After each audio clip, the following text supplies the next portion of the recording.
Welcome to the Garage Gym Athlete Podcast, where we talk about fitness, health, and anything to help you become the most optimal human beings. Let's dive into it.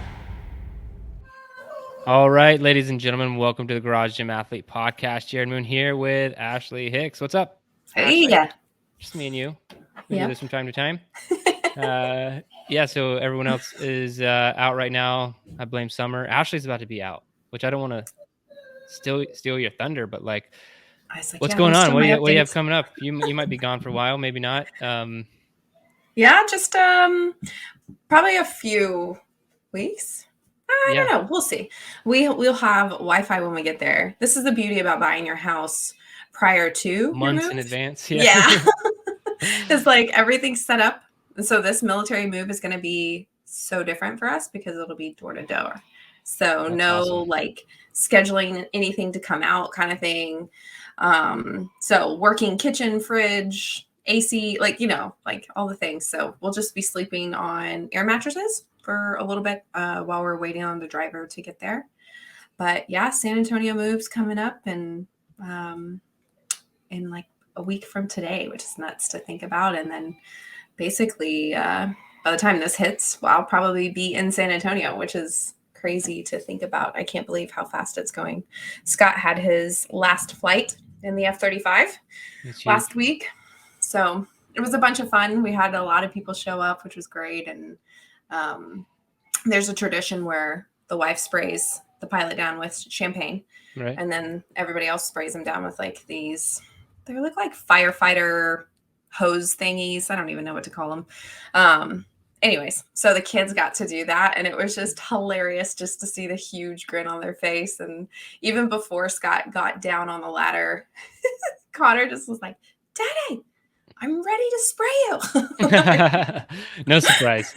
Yeah. So it was a lot of fun. But yeah, we're wrapping up our time here, and it's been good. Trying to see like how my heart rate's doing in this hot weather. It's definitely been elevated. So that's the hard part. But what about you? How's life in Texas? It is very, very hot. Yeah, it's been crazy hot here. Like, I don't know, unseasonably hot. Like, I know it's hot in Texas, but we typically get like the miserable heat, like late August, early September, or something like that. But for June to be like 105 and stuff, it's been hot. So it's been good though. Good for training. I mean, I do like training in the heat. It just slows you down, makes the sessions a little bit more of a slog. But did my first stadium Spartan race this past weekend, which was a lot of fun. I did it with my brother. And that was his first ever. And I have talked about my brother on the podcast a little bit. He's had a lot of injuries, a lot of combat related injuries. And so he's been training with me for almost a year in my garage, and I kind of was like, hey, let's do this Spartan race. So he completed it. He's really sore. I stuck with him the whole time. And so that was good. So I obviously didn't go like full speed on it, but I think I'd love to try one of these in the future and just like see how fast I can go. It's actually pretty fun when you do a Spartan race that doesn't have any mud. Yeah.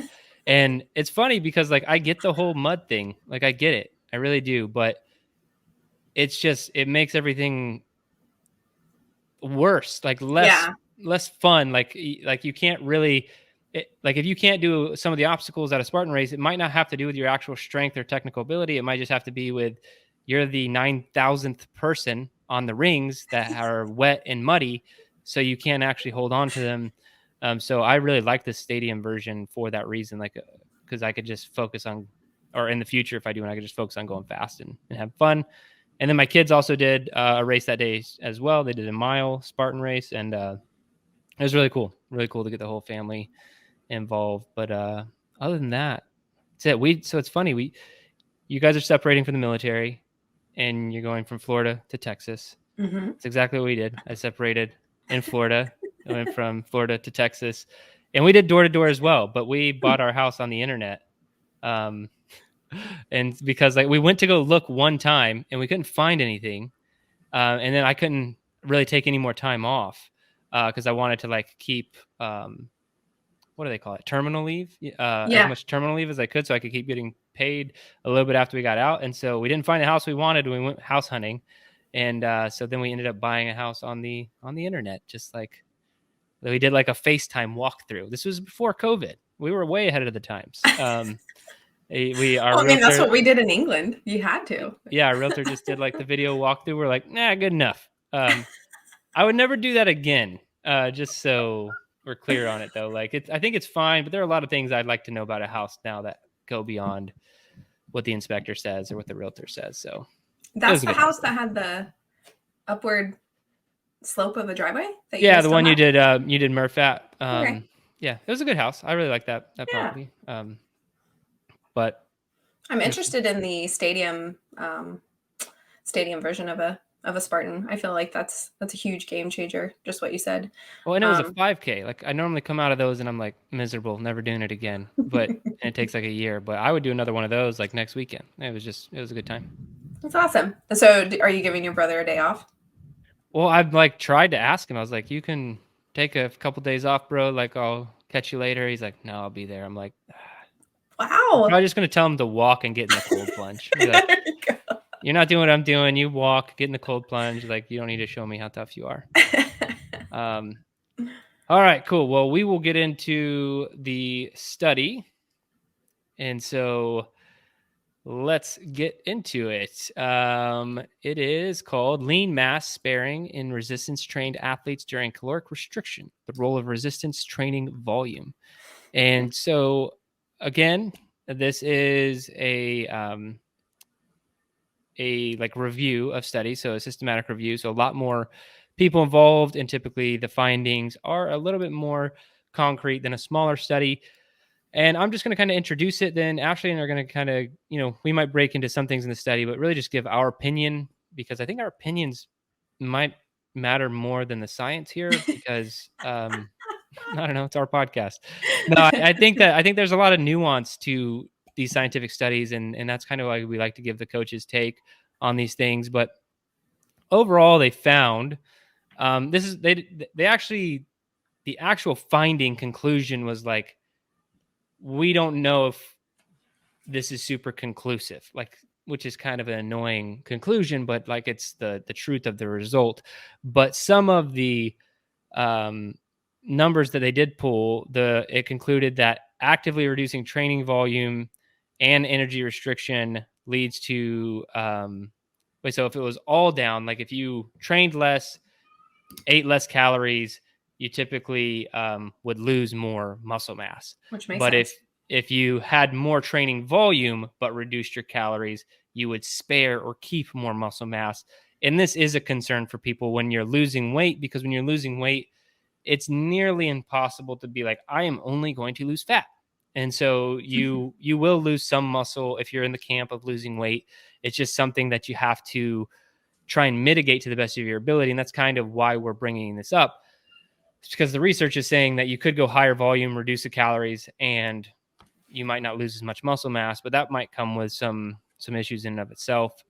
So I figured we would talk about that a little bit. I've already kind of jumped to the conclusion here, but what did you think about the study in general? And then also obviously like your thoughts on it. Yeah. So they were looking for healthy, drug-free lifters. When I read that, I was kind of laughing because I was like, well, what are their parameters of healthy? Like, is it like you have had no like certain amount of issues, or I don't know, because I feel like people these days have some sort of health condition. Like I hate to say that, but I feel like I know so many people who have so many like autoimmune stuff or whatever, like even if they're lifting and they're being healthy. So I was just kind of laughing when I saw their little like parameter for that, I guess. That's a good point. I don't know what that seems like a vague term. Healthy. Well, because even if they were talking about injury versus uninjured, it seems silly, because it's like, why would you bring injured people into the study? That wouldn't be helpful information either. So yeah. Exactly. But the studies that they did look at, they had to be 4 weeks or longer. And then they also were looking at when they're not only are they restricting their calories, but they were also looking at like a high protein diet, which we've always talked about, that protein when you're trying to lose weight is key, right? We always say that protein is the main macro that we want you to hit. especially when you're trying to cut. I feel like that's going to help with the lean muscle mass there. So I agreed with that. The things that kind of made me think, ooh, maybe not so much, was one of their takeaways. They said that, especially for females, high volume for females who are cutting was what worked the best or showed the best results, I guess. And that just scares me. I said, hello, danger zone, is what I Right. said. Like, but even for anybody who is doing that, like in my mind, I'm thinking, okay, long term here, you're cutting. So you are calorically restricting yourself here because you're trying to lose weight. And then you're going to up your volume in what you're doing. And technically, should you not try to eat to then make sure that your body is being taken care of, right? So to me, I'm like, what is your body going to do when you up your volume and then put yourself in a caloric deficit? Like long term here. What if you are doing this? I mean, they said 4 weeks or longer for this study, like let's say a cycle for like 12 weeks. I feel like your body is going to go in this like shut down, I'm going to hold on to things mode. It worries me about like hormonally, how's it going to respond? Your metabolic rate, what is that going to do? Like that's the red flags that I see when it's like, hey, we need to up your volume, your training here. And then you also are, calorically restricting yourself. What are your thoughts on that? Yeah, no, I thought the same exact thing. So when we first opened the study, I thought it would be very interesting because I was like, okay, we could dive into essentially how garage gym athletes could lose some weight and keep as much muscle mass in the process. But then when I kind of read that the strongest conclusion that they could come with is that if you're wanting to go in a caloric deficit, so lose the weight, be in a caloric deficit, the takeaway was to increase resistance training volume. I was like, well, my coaching mathematical equation isn't making sense here, because if I'm telling you to reduce how much calories you're having, but I'm telling you to increase training, like how does that equal success over a longer period of time? And the only thing I could come up with is something you kind of already mentioned, is like, I guess if I reduced your calories, but I made you super high in protein, because we're trying to preserve muscle mass, and then I also increased your resistance training, if I actually took the recommendations from the study and used it on a person, I wouldn't do it for more than probably 3 or 4 weeks. And Right. then I would immediately adjust and see how things are going. But to your point about long term, we've kind of already seen that from like the Biggest Loser study and everything else. Like, you absolutely don't want to do that long term. You do not want to be running down as many calories as you can, increasing your volume and training as much as you can, and then doing that over a longer period of time, because you can actually screw up your metabolism in a near permanent fashion. So I wasn't thrilled with the takeaway of this study and kind of what they're pushing. Did you have anything else from the study? I think my takeaway with like for thought process of it, if you are trying to, just what you said, like I wanted to also address, like if you are trying to lose weight, like what is something that's applicable here? And I know we always push for what we do, but I think it's because it's thought out, right? We want you guys to be able to train and to train for forever if you want to, until you are in the grave. So I think for us, it's more of like, I think the right mix, the right kind of training with maybe a caloric deficit can then work out, right? So I think a more hypertrophy based style training that maybe has higher reps, but your load might be a little less. Sure. You might train up the way or change the way you're training, sorry, to then get the results that you need.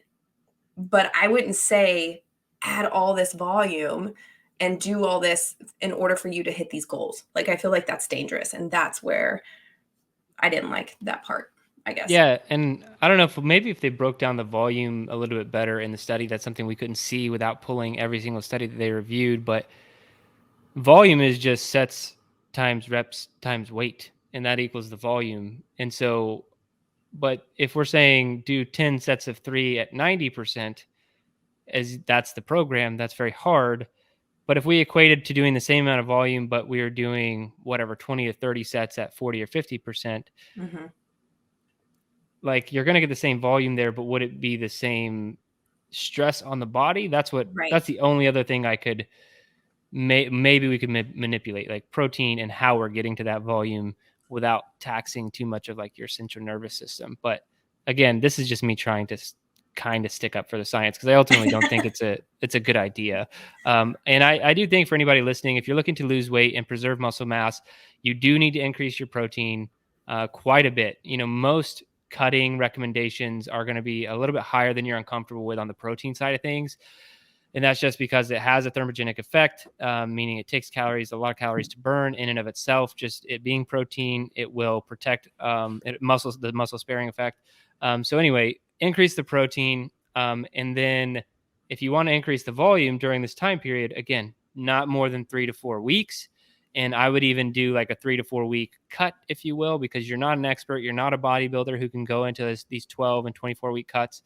And so then come off, go back to normal for like a maintenance calories for 3 to 4 weeks, and then maybe cycle it back if you did want to take this approach, just to where we're going a little bit slower. We're making sure things are working and we're not overtaxing your system. So that would be my recommendation for anybody listening. Kind of cycle back and forth. Don't do anything too aggressive when you're trying to lose weight, period. I think that's a big takeaway that we've learned. I know. I feel like we continue to hit this over and over. Yeah. And now we're just like, now we get studies and we're like, the study's wrong. Listen to us. We're so over it. We're not letting this happen again. We won't let the fitness industry get ruined from people who have no coaching experience. That's true. Yeah. All right. Well, I think that's it on the study. We can move to the topic. So we are talking about a book this week. And so it is The Salt Fix: Why the Experts Got It All Wrong and How Eating More Might Save Your Life, by Dr. James. He's Italian. It's cool. Yeah, he's got a cool last name, Nicolantonio. Yay! D. Nicolantonio. So didn't we already do a book by him? What was it? Or have I just been reading his book? I think it's because you read it before we all did. That's probably why. Yeah, I have another book of his sitting over here called When. It's a decent one. I've been reading a little bit of his stuff. I thought about reading The Immunity Fix as well. So I'll just get to the premise of the book. He kind of says it straight off. Like, he thinks that you should be consuming more salt, period. That's what he says. And I mean, if you talk about how well researched this book is, I don't have time. The listener doesn't have time. Nobody has time to go into the 1,000 different studies that he cites and see if they're like legit. So you just kind of have to take his word for it. There's a little bit of trust in trying to take on nutritional information or training information from people. And when I'm talking about a book, that does not mean I endorse the author. It's just something interesting that we read. But anyway, he does have a lot of information backing up this book, more so than the typical person who would come with like some keto or vegan stuff, who kind of like cherry pick stuff. He has almost too many studies to call them cherry picked. But he ultimately is saying that we should consume more salt. And salt has been demonized for decades and decades and decades. I think everyone knows that. I think even if you're listening to this now, you're probably like, oh, this is interesting. I've never heard of someone saying that you should eat more salt. And again, I pressed to find out, what is the exact amount he's talking about. And it's somewhere in the range of, I think, 3,000 milligrams to 6,000 milligrams was the broad takeaway, dependent on your size, how much you exercise, heat outside, all those kind of things. Mm-hmm. When you break down like it being 3,000 to 6,000, I no longer think it's that crazy of a recommendation. Like, it's not hard to get that much, in my opinion. But anyway, I don't know. I forgot what the American like standard is. Is it like less than 1,200 or something? Sure, it is. Like, that was his whole point, was like the recommendation like doesn't even hit what he thinks we need to hit. Yeah, and like some people are like so scared of salt causing high blood pressure, which he kind of like debunked Debunks. Yeah. in the book. Like they like consume no salt at all because they're afraid they're going to have a heart attack, which is like apparently the worst thing you could do. So that's the premise. Eat more salt. But what were your thoughts of it, Ashley? I actually really liked this book. I think some of my favorite books that we read are those that I then take and then implement pretty much immediately, just like Fiber Fueled. Like I feel like our whole chat was just nuts on Fiber Fueled. But for this, I've definitely been very mindful of not just myself, but even my little one. Like the amount that we're sweating now because it's the hotter months and what we're, what we're getting in our body. Now it's kind of hard to like, I guess, kind of track what he eats for salt. But he is talking about iodized salt because iodine is huge for the body, right? He talked about what a lack of iodine does to the body and what that does, especially for thyroid stuff, which I think maybe that's why I also latched onto this book. A ton of symptoms from salt deficiency. I find myself in that category. So I was like, well, wonder if I should just up my salt a little bit here and kind of track it. But the thing that blew my mind was what he was talking about because a lot of heart healthy conscious doctors are like, hey, stay away from this salt, stay away from, this, because it could do, bad things to your blood pressure, could potentially like, have issues. But his studies all, just what you said, debunked that and like showed the people that were consuming more salt then in turn like did not have those issues anymore. He even talked about salt for females in pregnancy, which I found very interesting, about like developmentally what happens when you're eating a low salt diet and pregnant, like what you could do to the fetus. Like that was super eye-opening for me. But just a few things that he talks about are salt deficiency leads to more weight gain. Like that was, I'm like, holy Moses, like I wonder why. But then he explains it, like your body is doing this thing when you're losing your salt where it's trying to like hold on to things. So then in turn, you're holding on to your fat because you don't have the salt that your body needs. I'm probably messing it up. Like there's probably a more scientific term than that, but like that was cool. And then he talks about like feeling lethargic. I talked about thyroid issues. But I guess my overall like takeaway and like barbell rating for the book, are we doing that, or should I wait for you to go? Wait for the barbell rating until okay. Yeah. Your overall takeaway would be good though. But my overall takeaway is I don't think it's bad if you are adding salt to different things. A few things that I've been doing after reading this book, and then actually Emily has helped me with it. She calls them my adrenal support cocktails.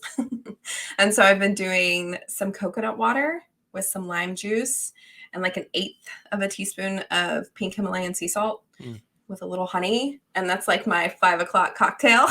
Nice. And but I also, of course, am getting electrolytes in pretty much immediately after workout as well. But now I will say that I am not afraid to do maybe 2 tablets of noon instead of just the one that I was doing.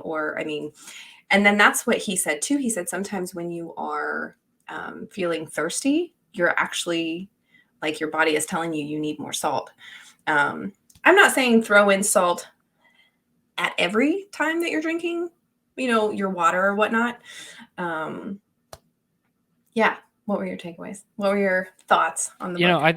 I found the book very interesting. I feel like I've had a big focus on electrolytes for a while. And I remember when I went to field training in the Air Force, which is basically like when you're ROTC in college, you go to like a basic training in the middle of college for, I don't even remember how long it was, like 5 or 6 weeks or something like that. And I remember I would take off my BDU and like hang it up at the end of the day, like when we were in the tents or whatever. And you're just gonna have to put it back on the next day. And you'll maybe only have like one other uniform because you're out in the field. And I remember my just these giant salt stains on the back of my uniform. And like they would firm up because it would turn into almost like cardboard. There was so much salt in my uniform that I was losing because we'd be outside all day, exercising and, marching around and all this stuff. And I remember even thinking back then, like, that's a lot of salt. Like, if I Yeah. were to like get all the salt out of this uniform, like I could like put it in a meal, and like that meal would have like enough salt. So even back then, once like I saw the salt, I would like every time we'd eat, like they'd give us like those little salt packets, like in the MRE or like whatever. I would try and Ugh. dump as much of that salt as I could in my food because my only logic was I'm obviously losing a lot of salt, but you Mm. don't get to see that unless you're wearing like long sleeve jacket, like they force you to wear in the military when you're outside, right? You don't get to see that salt concentration. Maybe you can see some salt stains on a black t-shirt or something if you were to do it, but your body excretes a lot of salt. And I think that was one of my biggest takeaways from the book is how good your body is at taking care of itself in this regard. Mm. Is that if you don't have enough salt, yeah, it'll kind of go into a reserve type mode and try and keep what it has. And then if you have too much salt, it shouldn't be that much of a concern for you because your kidneys will excrete some salt. You'll pee it out. You'll also sweat out a lot of salt. And so I would say any athletes listening to this, you're much more on the side of needing higher amounts of sodium. Now, I'm not your Yes. doctor, but if you're sweating, training, and all these other things, like it's something that you want to consider because ever since reading this, I too, very similar to you, I've been like taking in, more like, yeah, maybe 2 noons or focusing on the salt a little bit more because I started tracking all my macros a few weeks ago. And for the first time ever, I started to track sodium. I'd never done that before. Like I'd Mm. never cared about how much sodium I was taking in, never even a concern for me. And then I like did it all. And it was only like, it was right at like 2000 milligrams or just over. It was like 2200 milligrams in my normal diet. And I was like, wow, that's actually like, I thought it would be much higher. I thought I would be consuming a lot more sodium just by default, but I wasn't because I guess my diet is fairly clean and I don't have a lot of salty foods. And so that's when I was like, yeah, bring on the electrolytes. Like, let's get some more salt. And I actually have felt a lot better. I feel like that afternoon lull a lot of us get, I feel like mine has kind of taken a back seat because I've been not only hydrating, but hydrating properly with salt and electrolytes in general. So I think that it's given me a lot more energy focusing on it because I think I probably was salt deficient because I just always, like I said, assumed I was getting enough.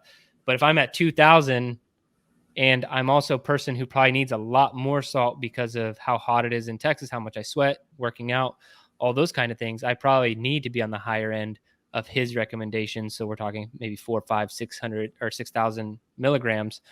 So yeah, that was ultimately my takeaway was the body's really good at it. You probably don't need to worry about it as much. And then also same as you, almost immediate implementation to try it out. And I did mention in a different podcast a few weeks ago, his recommendations from his WIN book about using salt as a pre-workout, which he goes into a lot more detail in that book. But it is very high concentrations of sodium so that I ultimately said like I wouldn't do that every time I needed to go work out. But if I was doing another Spartan stadium race, I might try out his thing because like it could increase my performance for that one day. And that'd be like the only day that I do it, right? I wouldn't do it for normal training sessions. But I do think that we probably could all benefit from getting a little bit more salt. So I think for anyone listening, definitely check out the book because there's so much science involved in it. If you have the actual paper copy of the book, there's like 100 pages on just the citations and his notes on the citations. It's pretty crazy. So pretty legit. I think that's very well researched, which I really enjoyed. And then, yeah, focus on getting some more salt and electrolytes in your diet. Maybe track your diet for a day or a week and see how much sodium you think you're getting. And then see if you need to make adjustments. But I will say to like backtrack on all of that, if your diet is already kind of crappy, meaning you're eating a lot of fast foods that have a ton of sodium in them, I would not then add 1,000 milligrams worth of salt in my water if I don't know what I'm already doing. That's what I had to see first. I kind of had to know where my baseline was at before I was comfortable going higher. And so if your baseline is like, well, I eat Burger King and McDonald's, and that's like a 6,000 milligram, 6,000 milligrams of sodium right there. Like maybe you don't need to add electrolytes to your water. You might be getting enough salt already. So do be very mindful about be realistic about what camp you're in and how much salt you think that you're getting. Because I do think that it'd be problematic if you're getting up to like 10,000 milligrams of sodium a day. Like I'm sure that's problematic. And I'm no doctor, but I'd probably stay away from that much. So I just want to know, did you track when you were taking your trace minerals with your water? Like, did you scan that in for your macro stuff? I didn't track that because if we have the same trace minerals, there's not a lot of sodium and it's very, very low on the sodium. So I didn't track the other minerals. I was only tracking sodium. Okay. Yeah. And it's very interesting. Never tracked it before. Maybe I should. But I just did the most extensive blood panel I've ever done in my entire life. Have you gotten the results back? Yeah, I got the results back and saw the doctor about it last week, and more or less everything's good. Well, that's good. But what's funny about it is like she checks all these like vitamins and minerals and like all these other kind of things, and that's the only reason I bring it up, because there are a lot of other important blood markers that I don't need to discuss here and now. But like the vitamins and minerals and stuff, I was just actually surprised that those were within range. Because sometimes I feel like maybe I might have too much of something or not enough. Like and you never really know. But it just goes back to that principle of like, I think the body's pretty good at doing what it needs to do if you just kind of get out of the way and take care of yourself in like general terms. So, yeah. So what was your ultimate barbell rating for the book? Giving it a 5 out of 5, man. Yep. I'll give it a 5 out of 5 as well. We can go ahead and give this the Salt Fix a 5 because ultimately, I think because we implemented, right? Is that the biggest reason you're giving it a 5? That's what I said. I said great info, made me think about my own salt intake, made me implement. And I said it's made me like pay attention and be more mindful of what I'm consuming. Yeah, same here. And a lot of great electrolyte companies out there that you could go buy some from. You can also just put salt in your water if you're ever wondering if you're I don't want to pay $45 a month for electrolytes. You're like, yeah, well, you can pay $45 a year and just buy salt and and put it in your water. It might not be as flavored, but that's very true. Yeah, you'll get it either way. So don't act like it's a cost thing. But all right, we can get into the Meet Yourself Saturday. All right, so we have this week. Joe actually wanted me to brief the one that I posted in the chat today. But I said, we're not ready. It needs to be massaged a little bit more. But I did throw a workout in our company chat today. It's pretty brutal. And I did it yesterday. And so I've already done it. And I met myself. That's why I thought it should be a Meet Yourself Saturday. But that's not what we're talking about today. We're talking about under pressure. So it's 4 time. You're going to complete 200 kipping pull-ups or 100 strict pull-ups. And every time you drop from the pull-up bar, you will complete 100 double unders or 200 single unders. And there's a time cap of 35 minutes. I will let you go first. Tips, tricks, strategies for under pressure. That's a lot of, I feel like lots of people go towards kipping pull-ups instead of strict pull-ups, even though it's double. I don't know. Like for me, obviously, if you're can't do strict and you want to do ring rows, do that, or inverted body rows, maybe like even lift your legs up and elevate them to make it more hard for when you're, doing that pull motion and actually use your back muscles. Man, for this one though, like you're going to drop. So it's just going to suck. And you're just going to get into this spot where it's just like, well, here we go again. I've only got 5 strict pull-ups this time. And here I am dropping and doing another 100 double unders. Like you have to knock those bad Johnnies out. For music for this, I don't know. I would say like something that can push you and get you there, whether that's EDM or rap or rock or whatever the heck it is you need. Not country, Jerred Moon. Whatever floats your boat. Your boat floats on a different river than mine. I don't know, but if you are gonna kip, I would say like definitely like watch out for rotator cuff kind of thing. I don't know. Definitely warm up before then. Maybe you will give a different recommendation on that, but just No, I think I mentioned this the last time we briefed this workout that I ultimately don't think anybody should do the kipping one unless you're just really good at strict. And that's always kind of been or at least for a long while now, like stay away from kipping pull-ups unless you're really good at strict. They are not a substitute. They are like a different modality. And so like a kipping pull-up to me is its only real purpose is to increase metabolic demand in a training session. That's it. There is no benefit to a kipping pull-up at making you better at pull-ups or the eccentric motion. There's nothing good about kipping pull-ups other than increasing the metabolic demand. And so when you look at CrossFit workouts like Fran, it's 21-15-9 of kipping pull-ups and thrusters. The reason that's so bad is because the metabolic demand is so high in such a short amount of time. And the reason it can be so high is because of the kipping pull-ups. If you change Fran to strict Fran, not that bad. Like It's really not that bad of a workout. It's because you're going to be limited to how many strict pull-ups you can do at a time. And then you're just doing some thrusters. Like it's actually a pretty simple and easy workout. And so we're not necessarily trying to increase the metabolic demand here. So if you can't do 15, 20 strict for guys, like I would get away from kipping. I would just do strict and then work on it from there. And that's my recommendation between kipping and strict. If you can give the female recommendation if you think there's a certain amount of like magic number for strict pull-ups before you do kipping, but I don't think so. I mean, 15 to 20 I think is exactly what you said, where you need to be. I don't know, would you throw on a vest to make it more difficult then if you can do 100 strict pull-ups pretty easy? No. this workout's pretty bad. Like because I mean I can do 20 to 25 strict pull-ups. Okay. Once. You know what I mean? Like I can do that, but then my second set is immediately going to go down to like 12.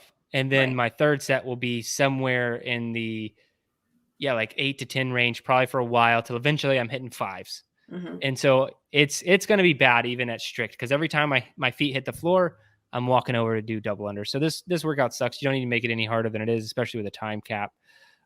Jason Wood did once recommend, Jason, I don't know if this was you officially, but if you hang like a bat in between sets of pull-ups, you never actually will end up having to do any double unders at all. And while we officially do not recommend you do that, if you ever did try it and you got away with doing no, because there's only 2 ways, or I guess 3 ways to get away with doing no double unders, is that's to either do 200 kipping pull-ups unbroken, 100 strict pull-ups unbroken, or hang like a bat. Those are the 3 ways to do no double unders in this workout.